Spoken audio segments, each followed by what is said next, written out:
Hey everybody, and welcome back to another stimulating episode of Jaraci Cup 6. Gonna be casting Semifinals B now, this one between myself and Orbnet. Me playing as the Galzian, him as the Coalition. There's not really too many surprises there, except that it's not going to be Soban from him.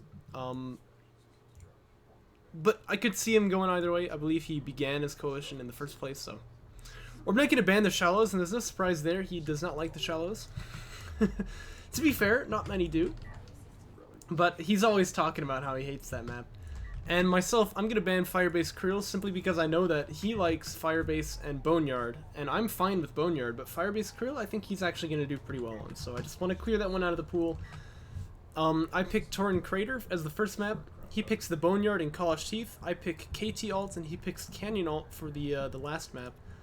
And I'm feeling really good about this because all of these are very aggressive maps where I can set the tempo if I'd like to. And that's definitely going to be, I think, kind of the theme of this series here. You can see opening up, I'm going to go with an Assault Ship Rush on Torrent Crater. The classic. You wouldn't expect anything less. So off I go across the field here with my PC. Of course, the winner of this is going to move on to the finals, where we will face against A-Game Inc. in a best of 7. Of course, not played yet, so stay tuned for that one.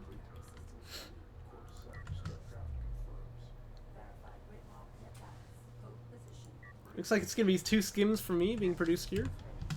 Now, my opponent, Orbnet, he seems to be going for some kind of an LAV pressure over here. But we don't see any production upgrade coming out here. He's just now fully saturating the base as well. And this to me looks like a free LAV, so I'm going to try to take it, but I didn't realize there'd be LAVs on this side of the field here, which are going to come over here and try to save that guy, but...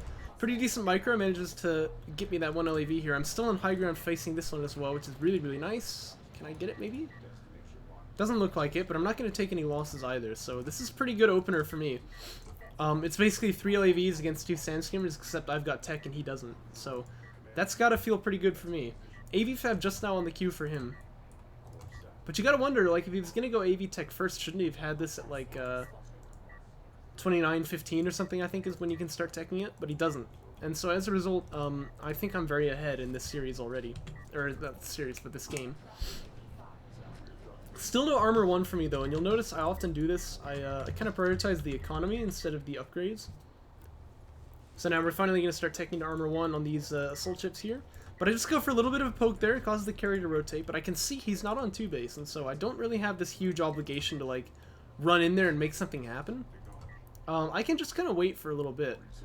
And Orbnet with AAV Tech done is going to start producing some of those as well, but I have my armor upgrade done already. So I'm going to feel just fine pushing in here if I see the opportunity. However, once AAVs come out from him, it's going to be a little bit trickier. Power 1 also finishing for Orbnet.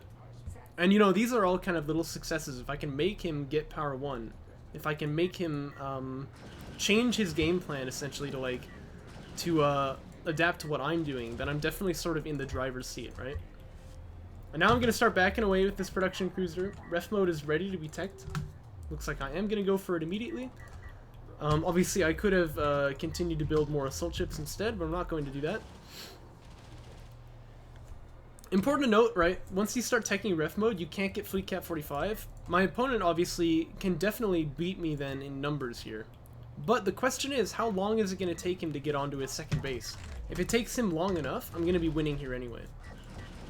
He's actually got a bit of high ground though, so this is a little bit of an awkward fight that I'm taking now. You can see I'm going to try to get these guys up in the front line. The hill is pretty good. I'll have to back away now. Or he should anyway. He should pull this AAV back. But I'm just going to back up to this hill over here so I can get a little bit of high ground. Keep myself healthy. Obviously, I'm fine taking this fight if I have high ground. I'll definitely win it. And then because he's pushing out that hard with the AVs, I'm going to just come over here with the Sand Skimmers and try and deny his long distance miners, but there are none. So again, I'm feeling pretty okay about this too. And now we're up here on our second base with some salvagers as well. Fleet Cap 45 teching as well. However, we see these LAVs, and this is really nice from Orbnet. This is where he wants to have these guys. Just wants to try and delay me just a little bit as I get up onto my second base. And kind of, you know, deal with like the damage that I'm putting onto him. You can see his support cruiser is done, which means that he can move his carrier out onto his second base location whenever he likes now. If that is, he feels safe. But these assault ships here are probably not going to be able to push on 3 AAVs. Ooh, I don't know what this support cruiser is doing though. Uh-oh. Meanwhile, this assault ship over here is going to deflect this push. But this support cruiser might just die here. Oh no. Oh, that's kind of sloppy of me. I actually managed to lose an assault ship there to the AAVs, but... Oh no. That's a really big deal, because obviously, once that support cruiser is done, he can move up onto 2 base. Unless it dies. Right? And now, all of a sudden, it looks like he's going to be really far behind. He managed to take a salvager away from me, which is pretty nice. So he's delaying my 2 base again, but not as much as I've delayed his. Oh dear. That's quite bad.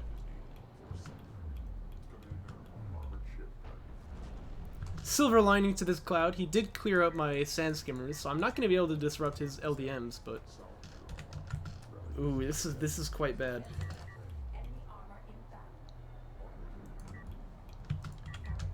I'd expect to see another production cruiser on the queue for me anytime soon here.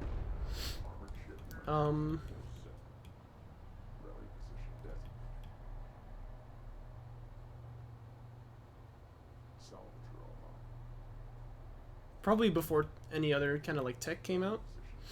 You can see I'm actually just going to build another salvager here though, so... We're being pretty respectful. This is not how I used to play, if you know. I really enjoyed the cheese macro. I would just go like, okay, let's build 2 production cruisers now. No, it looks like I'm playing this a lot more respectfully. Salvager's under fire on the main, but all is well in Zion. These guys are not going to get killed.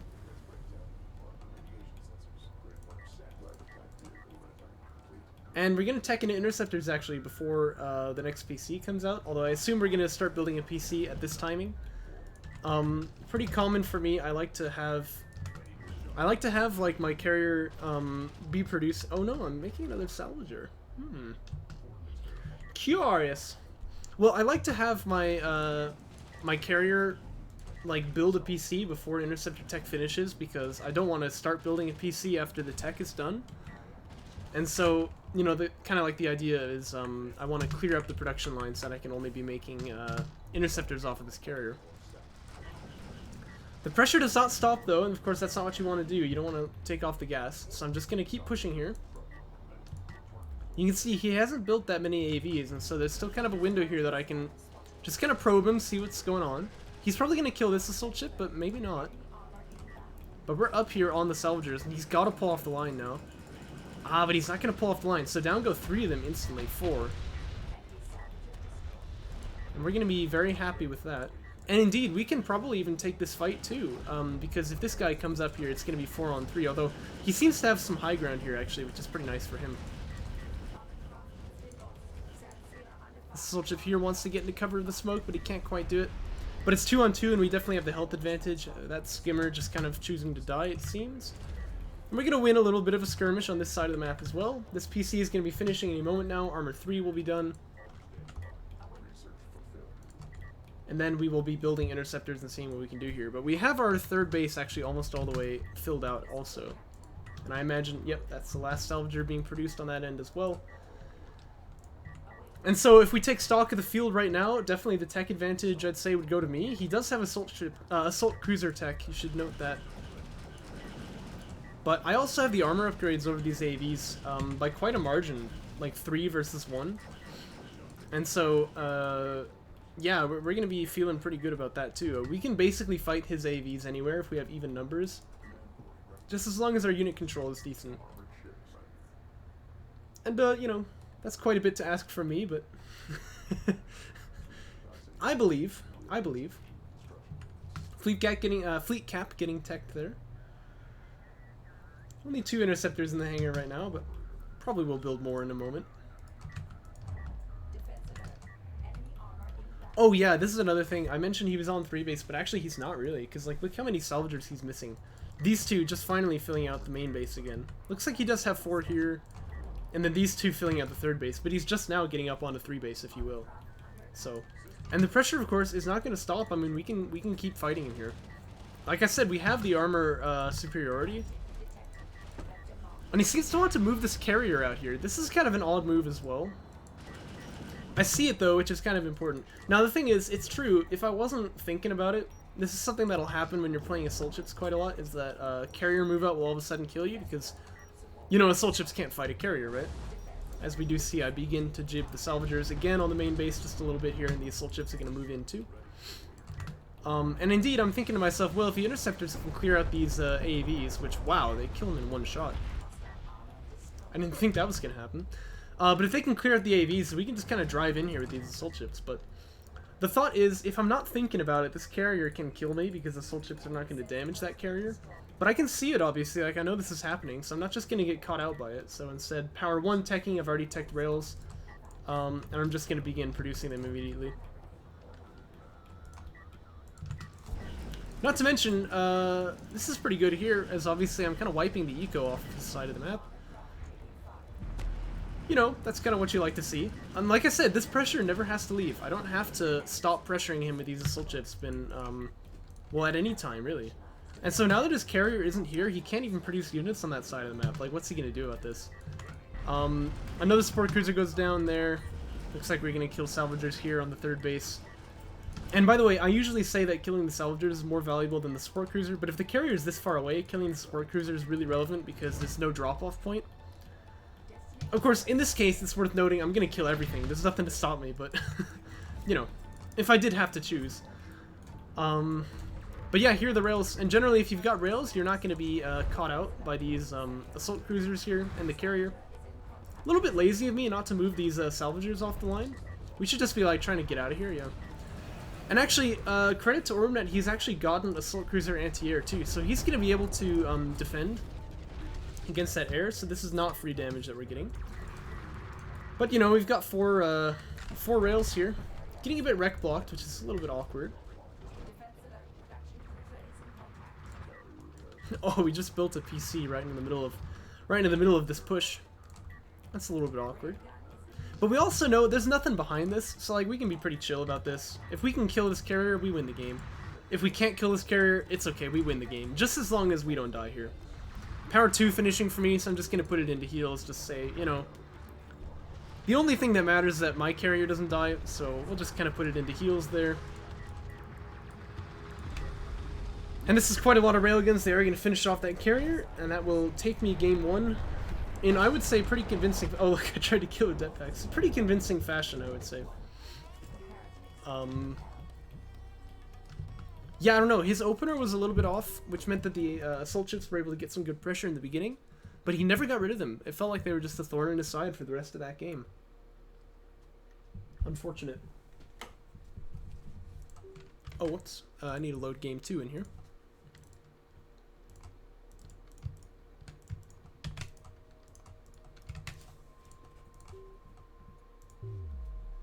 So game 2 going to be on the Boneyard. Like I said, this is Orbnet's pick. And I wasn't surprised to see that coming out at all. Obviously, he's been playing this map a lot. This seems to be his favorite. But like I said, I didn't want to ban it because I felt pretty confident on this map too. And I'm going to get this spawn. You know what that means, right? So it's going to be a rail rush. Nothing surprising here, of course. You couldn't possibly expect Bozo to innovate when he's playing in a tournament, right? Or rather, you could expect me to do it every now and then, but it usually goes pretty badly. So I'm just going to stick to what's tried and true. And, oh wow, look at that quick drop. Oh, beautiful. 1 CU off of perfect. Meanwhile, Orbnet over here, it looks like he's going to be doing kind of the same thing. So it's 4 on CUs, it's LAV fab first. And he begins producing them immediately with 1 on RUs here. So this is pretty commit into, or pretty big commitment into LAVs here.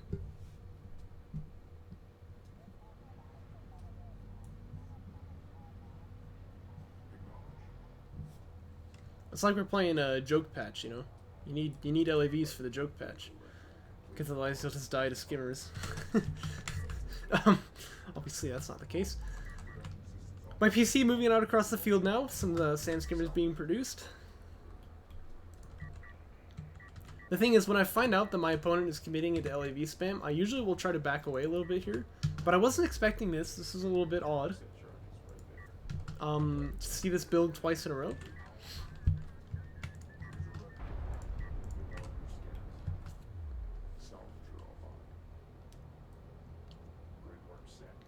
I'm gonna see a couple of LAVs here, try and chase them down a little bit as they move around these line of sight blockers, but in the end I decide it's not worth it. Of course, what I'm thinking here is that, like, if he ends up having like 3 or 4 on his main, which he could do. Now, normally the thing is to go for carry production upgrade, right? And then he'll all of a sudden have like tons of LAVs here. I don't want to like lose my PC or something, so I bring the Sand Skimmers up to deal with that, in case that were to happen. And carry production upgrade is floated there, but he cancels it, goes for Rail Fab instead. I'm actually not so sure, I'm not so sure about that move, because actually carry production upgrade to me seems like the right thing to do here. Generally, when you see this many skims, it's not going to be assault ships, usually. If it is, it's going to be slowed down a lot, because they're going to have to get fleet cap 45 before they can come at you, really. And so I like instead getting a bunch of LAVs, try and just get that production upgrade, get as many of them out on the field as you can, and see if you can beat the rush before rails even come out. Meanwhile, Orbnet, though, he does have quite a lot of LAVs here, and I'm not going to feel confident like pushing on that many LAVs. Because obviously, you know, I don't have the numbers here, so I'm just going to back away a little bit. Assault Rail's coming out for me now to help trade infinitely against those LAVs. I'm not expecting Rails, but I really, you know, I feel fairly good about this. When I see this many of them, though, all of a sudden I'm like, we definitely need to back up and wait for a second PC to come out. He's not going to kill us, though, right? Because if he chases too far here, we're going to be able to trade, like, infinitely with these Assault Rails. So, yeah, he's not going to be able to, like, kill our PC or something like that, but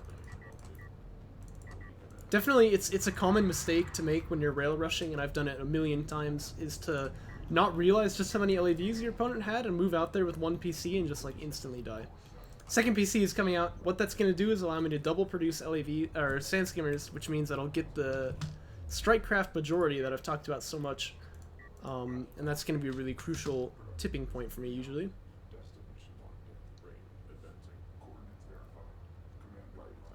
I wouldn't be surprised if I flipped one of these long distance miners back onto CUs here, so that both of them are on there, just because I'm going to be making as many Sand Skimmers as I can. And welcome, Roby. Pretty pog indeed. But no, it looks like I leave this guy on RE. Oh hey, yeah, look at that. Put him on the CUs there. Now see, if I was spectating someone else and they did this, I would have been like, yeah, look at that, I'm so good as a caster, but I can't really congratulate myself because this is me that I'm watching, so. But here comes that second PC. Fleet cap 65 finishing now.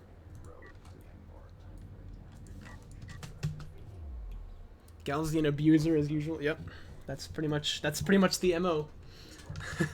And you can see Orbnet, by the way, to his credit, is moving up on a 2 base. This is nice to see. But what he really needs to do is just make sure he doesn't die to this push here. And this is one reason why keeping that base runner can be so nice for you if you're playing Coalition, because your probe will see what I'm doing. If you see 2 PC and a bunch of skims here, you know I'm going to be coming back. And in that case, you probably want to, you know, get ready to, like, fight me rather than expanding onto your second base. But yeah, as you can see, a whole bunch of Sand Skimmers here. We check the units tab. 15 to 10, 16 to 10, and you gotta realize too, once I'm on 2 PCs, I can outproduce him. And so all of a sudden, the balance of power is kind of shifted here. Again, I'm not expecting these railguns. If they didn't exist, this might be even worse, because I could just push forever. But, yeah, I'm feeling pretty comfortable here. And now that I'm checking rating while fleet capped, you can tell I'm going to be going in for a trade. I want to actually lose units, but, you know, inflict more losses on my opponent. And I see these rails, I'm thinking like, hey, that's not bad. So I take those rails for free. Assault Rail's going to crest the dune here as well. This is where they're going to be able to trade infinitely, because of course we just cleared out the railguns for my opponent.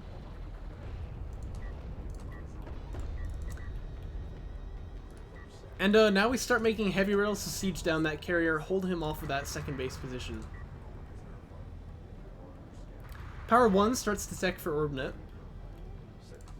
And then I was thinking of like going for a backstab over here, but like this is such a powerful position for heavy rails. I choose to sort of repent of that silly idea.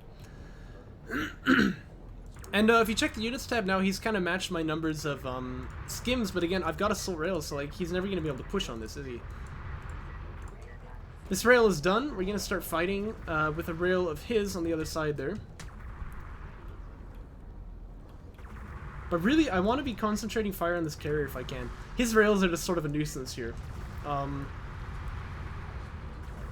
this is why this spawn on the Boneyard is so good for this, because you can see, like, what does he do about this? This is just such a nice position. It doesn't really exist on the other side of the map.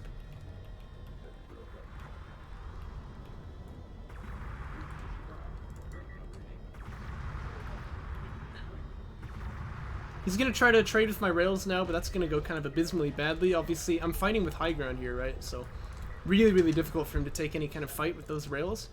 But if he can't fight with the rails, he can't fight with the LAVs, what can he fight with? And I recognize now the low health on his carrier. I'm just going to give an attack order to all my units on it. That does clean it out, and that nets me game 2.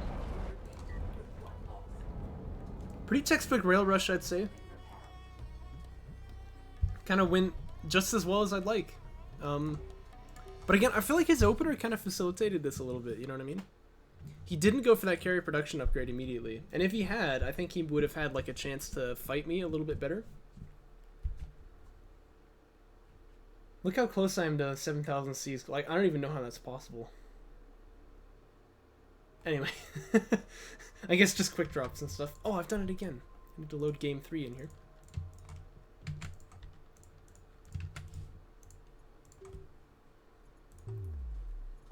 But game 3 going to be on Kalash Teeth. And going into this series, I was thinking I would do like an assault ship rush or something on Kalash, but I had just won with 2 different rushes. I thought like, well, okay, let's maybe try and like do what we saw Descara doing in the group stage. Just go for ref mode first into 1 PC on the front line, 1 PC back at home. So I'm going to mix it up for sure. Going to go for refinery mode instead. And this game is pretty ridiculous, so I hope you're ready for this.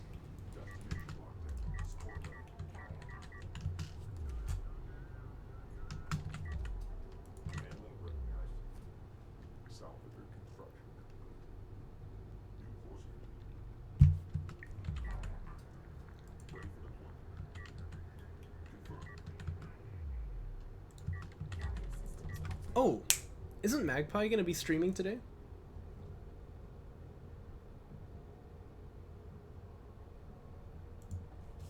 He is. I'll be excited to watch that. Oh yeah, I remember this. This is so cringe. So I'm always experimenting with new scanner positions, but this one is just a little bit too far away. It's important to note, this is going to see when the wreck opens, which is nice, I guess. But salvagers that are mining off of this wreck are going to be right here, which means they're actually not, like, they're still in fog of war. And so this scanner is just a little bit too far away. I'm not actually going to be able to get any vision on what my opponent is doing on that second base. So it's pretty unfortunate, but this scanner is just a little bit too far away. Definitely could have been placed a little bit better.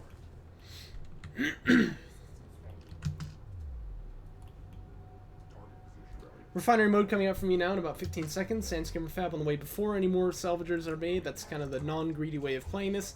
And that's definitely wise because I can see, okay, he hasn't even opened this wreck yet. So clearly he's planning something.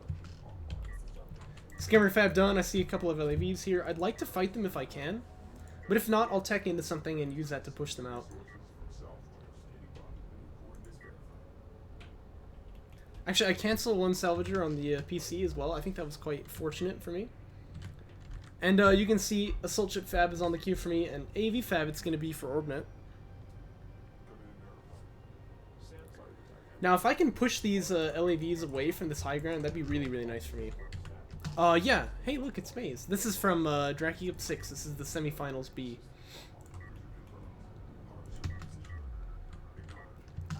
So yeah, if I can push him out with these sand skimmers, that'd be really nice. But I don't know if I can. This is just really strong high ground position. Now, I've got ref mode, so one thing I could try is put the PC here and then move the carrier out and use the carrier to push them away. But instead, it looks like I'm kind of content to just wait for Assault Ship Fab. And Orbnet, meanwhile, has made a support cruiser, so he's going to move out onto 2 base. Now, that's very smart, like I said. This is what you want to do. You want to pressure your opponent, right? You don't actually fight their salvagers. You just use this to get up onto your next base faster than them. So, I'm happy to see it. It's pretty cool. As you can see, this is a lot of waiting, isn't it? In fact, maybe if I would have just stacked up a bunch of sand skimmers, I could have done this. I could have pushed him out, but I chose to just wait.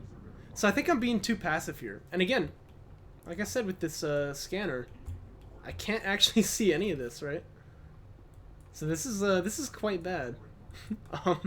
Definitely something that I could work on for next time. I can see a little ping, like I know something's going on there, but in my opinion, he wasn't even on 2 base yet.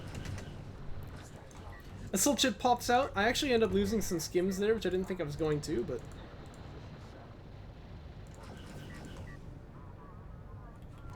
you can count oh. That's a good point. I wasn't looking for that though. But you're right. You can see him going down, can't you?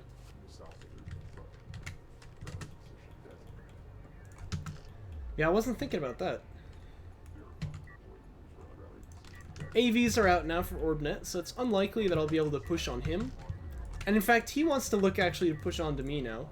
And I just need to keep making assault chips, and just kind of try to fight that way. Maze was right. Well, you know, it's not like you're wrong all that often, eh? Looks like this base runner might come under a little bit of fire, so these sand skimmers is going to drive over there trying to protect it. Really important that I keep this guy alive, right? Because, you know, if I can have, like, permanent artifact pressure for this game, that's going to be really, really nice for me.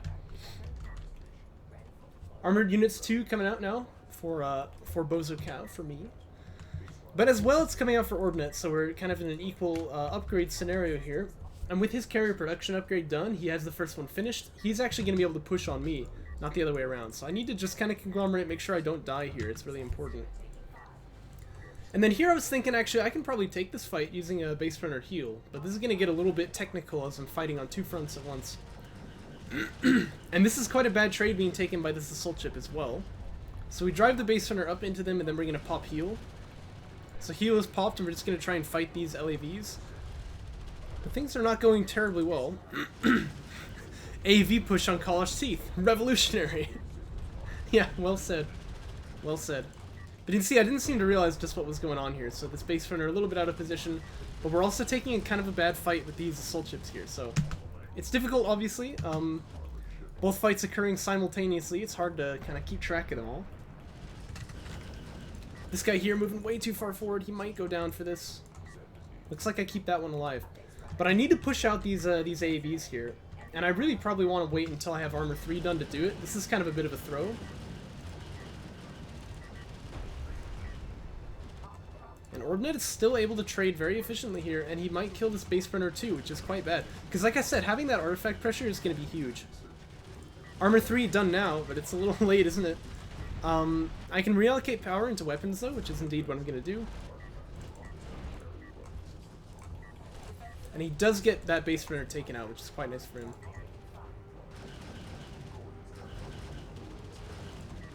This fight I can probably take though if I control well. I really want to kill this one, right? That's kind of like my goal here, but I seem to be missing the focus fire a little bit.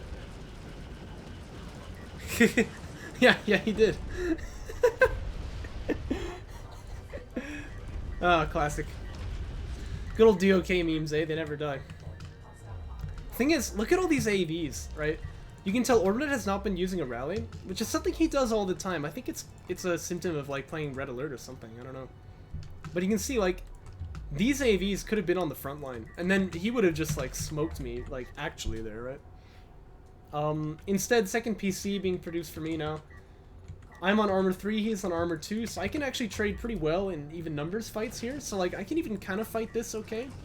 But I really don't want to risk it because I might lose these assault chips, and then, you know, we might have a rinse and repeat from last time.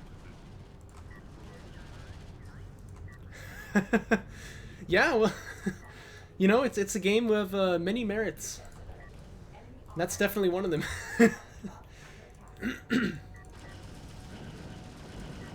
This is kind of a nice angle for these assault chips, although it's important they don't take AoE. This assault chip here kiting for its life. It's not going to get away, but we do trade kind of okay there. He's actually got a bit of high ground, so maybe I take it back. We really probably don't want to be here. Power 1 beginning to tech for me as well. I don't want to get killed here by any means.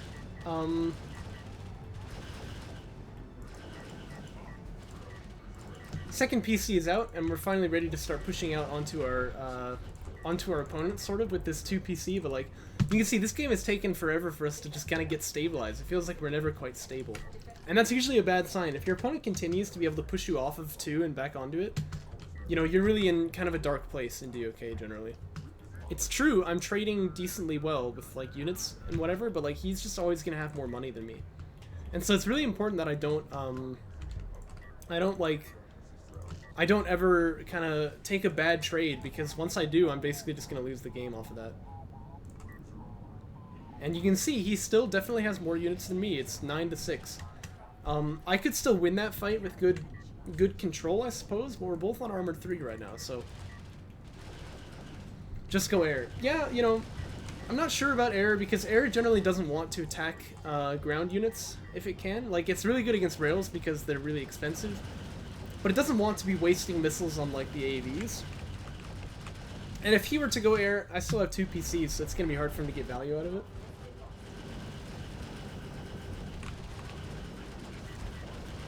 This fight here is getting pretty messy. You can see all of his units are critically low. So I mean, like, once I realize that like I can just kill all of them, I can kind of push out here and just wipe the field, I think. Kind of bad focus fire for me once again.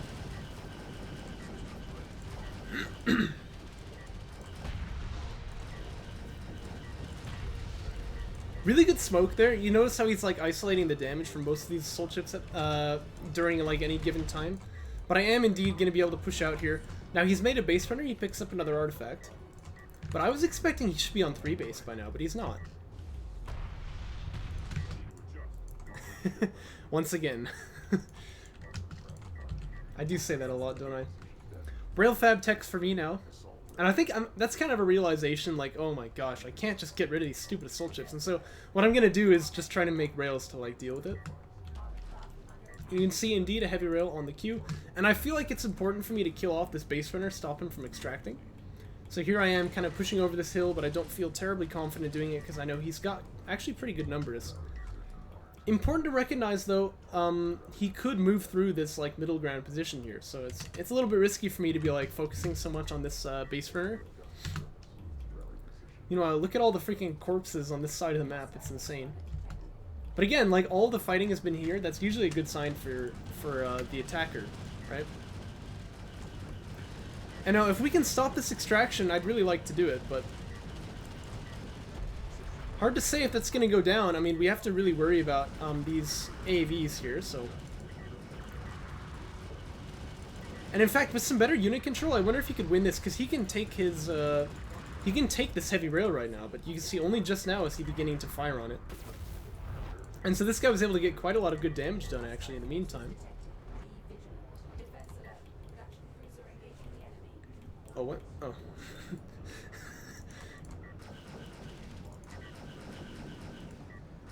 Yeah, well, he didn't really need it. So he does manage to get that artifact out, and that brings the scoreline to 1-0. And in a game that's this even, that could really be important, because now this kind of... Excuse me. This kind of puts the pressure on me to extract over my opponent if the game goes like late game, right? But this is what I was talking about. I gotta realize if I'm pushing like on that side of the map, he can just kind of drive through the middle ground here, and that could be quite bad for me. Hey, look, it's A game.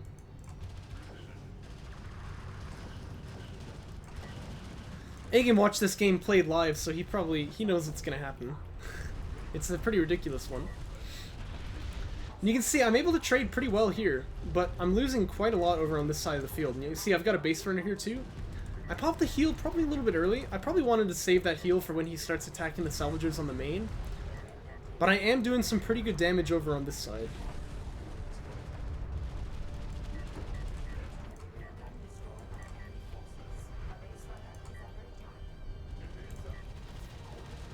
So you can see these AAVs here, I've gotten up onto the main. And there's not really anything to do, like, there's 2 assault ships to defend, but they're gonna get some damage done before they die here.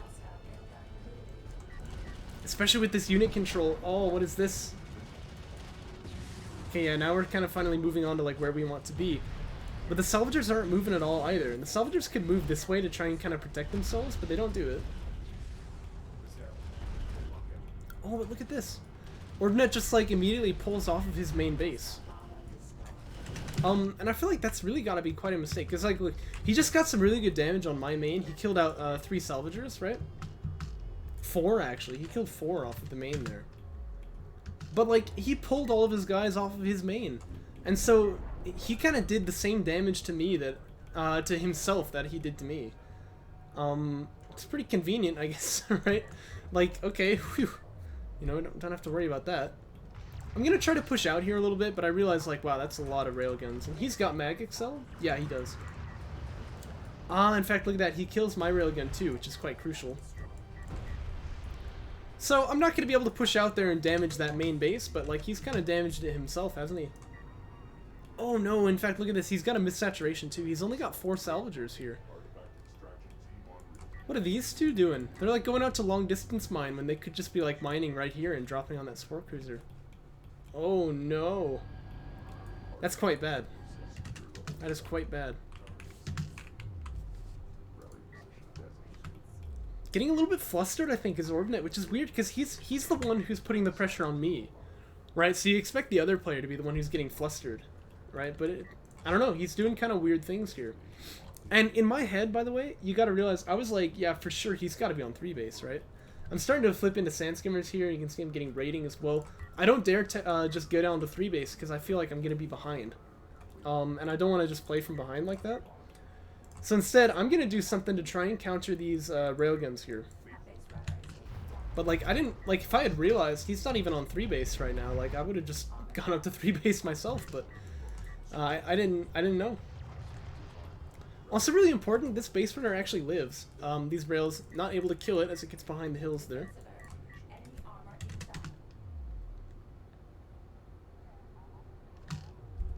And it's probably going to kill this probe too.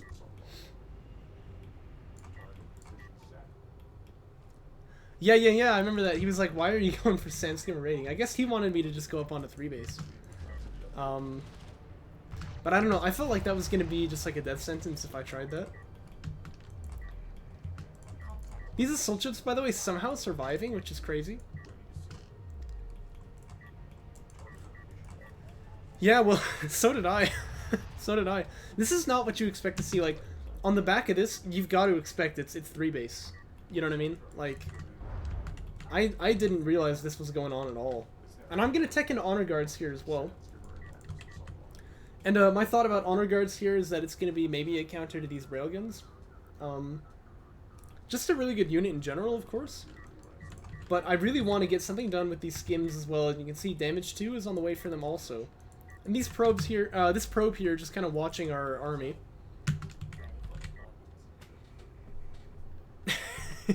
Yeah. Yeah, you're definitely right. Like, the damage that he got when he killed off all these salves here, it's so weird that he pulled off the main and then he missaturated it on the way back. And it's really, really weird that he didn't just go up onto 3 base. And we saw this even earlier in the match. He didn't have these, like, RU salves filled out. I mean, he basically did the damage back to me that wait. He did the damage to himself that he did to me. Sorry, for some reason it's hard to say that. I messed it up like twice now. But I don't know why he did that. He really didn't need to. Sand skimmer damage ups are done, so I'm gonna try to pull up, well, when you have this many rails, like, there's no way. Anyway, I'm gonna drive up here now with these sand skimmers, see what damage I can get done. There's a turret set up. But see, I didn't think that was gonna be a problem, but, like, actually he really kind of jibbed me here. Look at this. I end up losing, like, all but 4 of them, maybe even 3. I got a salvager, though. But that, I think, was kind of a monumental failure. At least, though, for him, like, he had that weird missaturation, but now he's actually mined out on the main. So it's starting to look somewhat more justifiable as Orbnet begins teching to air. And this is also kind of a weird thing. This is such, like, a sideways tech. Like, I don't know if you need that, you know what I mean? This is so late game. I think you want to be investing in, like, carrier power, and you want to be investing in not only the rails, which you've already got, but, like, an army to go along with them. Especially when you just saw a bunch of sand skimmers, like, okay, so now we go for armored assaults, right? And carrier power, and that should really be all you need. And he's also going to launch them when he's only got 2. And that's really, really convenient for me. That scanner, actually, perfect position, shows me where that air is.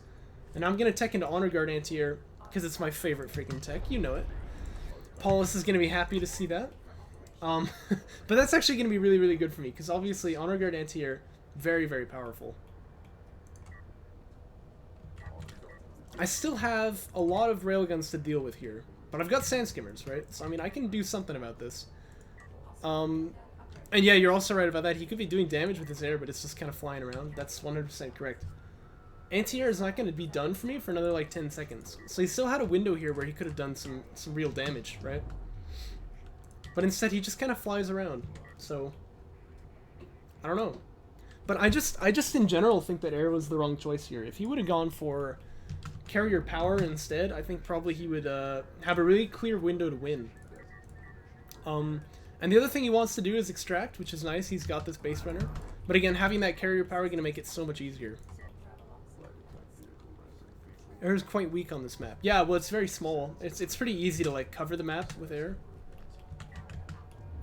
So, I would agree with that.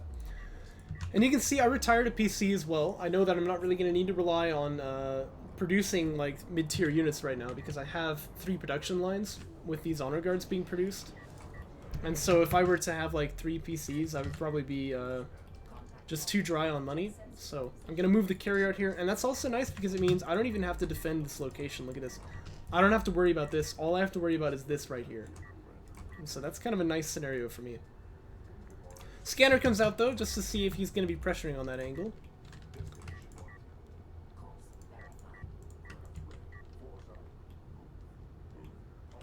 But his air, again, it hasn't done anything so far. It's just kind of flown around in circles. So, definitely a bit of a waste. And I'm ready for it now. Because now I've got anti-air on both of these Honor Guards.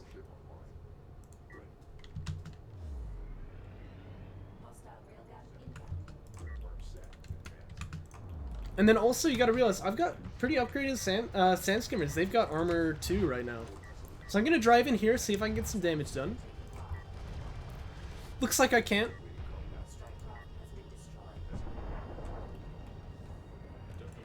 But that's totally okay for me.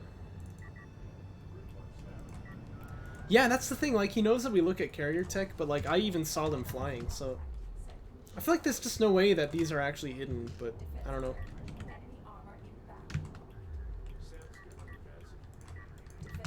And indeed, you can see a missile ship over here as well, just to like be ready for them. But Honor Guard Anti-Air, it's really important to note, is extremely strong.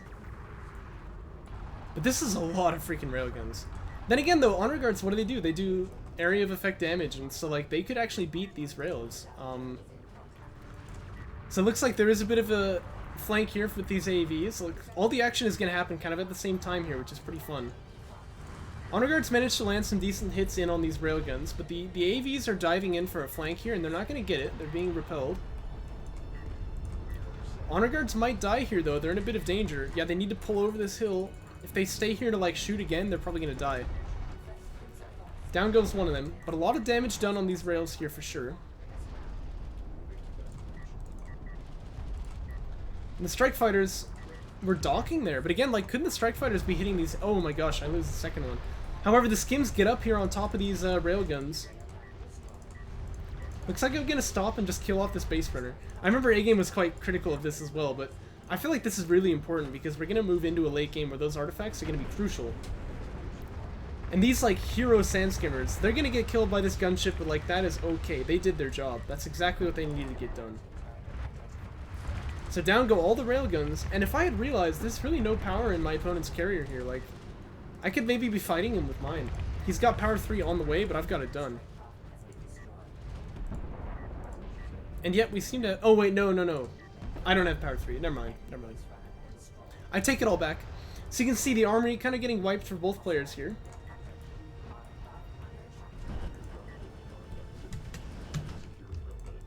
Yeah, I would agree with that, A-Game. But again, so Maze, you were asking earlier why we didn't just go for air in this scenario.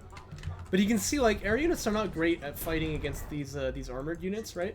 That's not really what they want to be doing. Air wants to be killing, like, high-value targets that are squishy. And these guys are not very squishy at all, so we're just going to kind of drive through here and we can get some really big damage done. So, that's kind of why, like, air is not, like, the greatest in this scenario. You can see, by the way, another Honor Guard is done for me. So that's good anti-air, that's good anti-rail, good anti-carry. It's good anti-everything. And we still have 2 heavy rails as well, which is nice.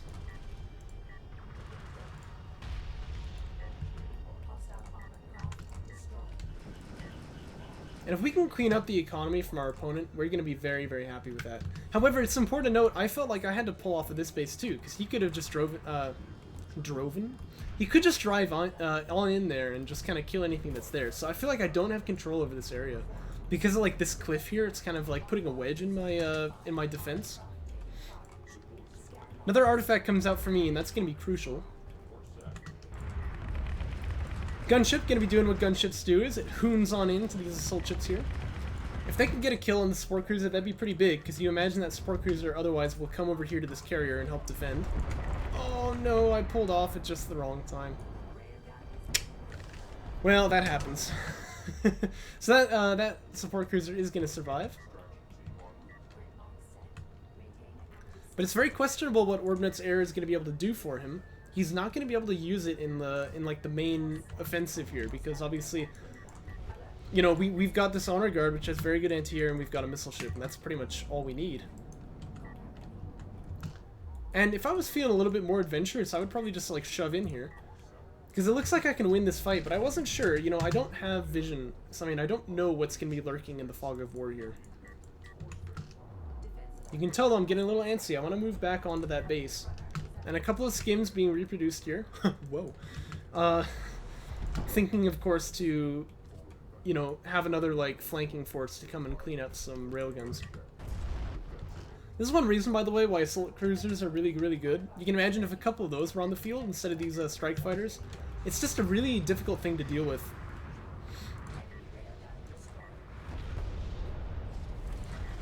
Honor Guard anti-air turned on here.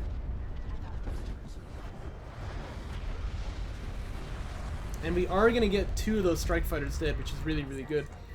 Missile ship uses its barrage as well. And that takes this carrier down really, really low. Look at this. Oh my, he's on 400 HP right now. Now, if I was feeling adventurous, I could have just chased him there and probably killed him. But I'm not going to commit onto it just yet. That's gotta be danger for Orbnet though.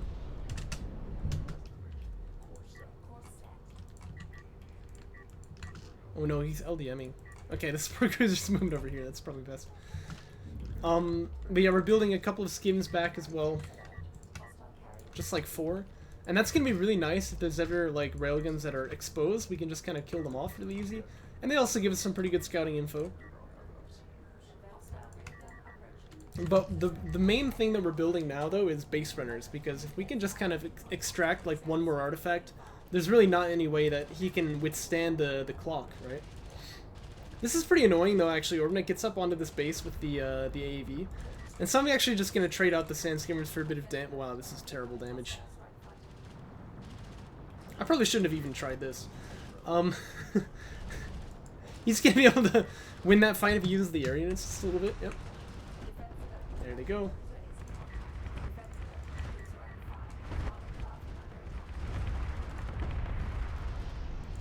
Oh no, this strike fighter gonna die though. There's really no reason for that one to be killed.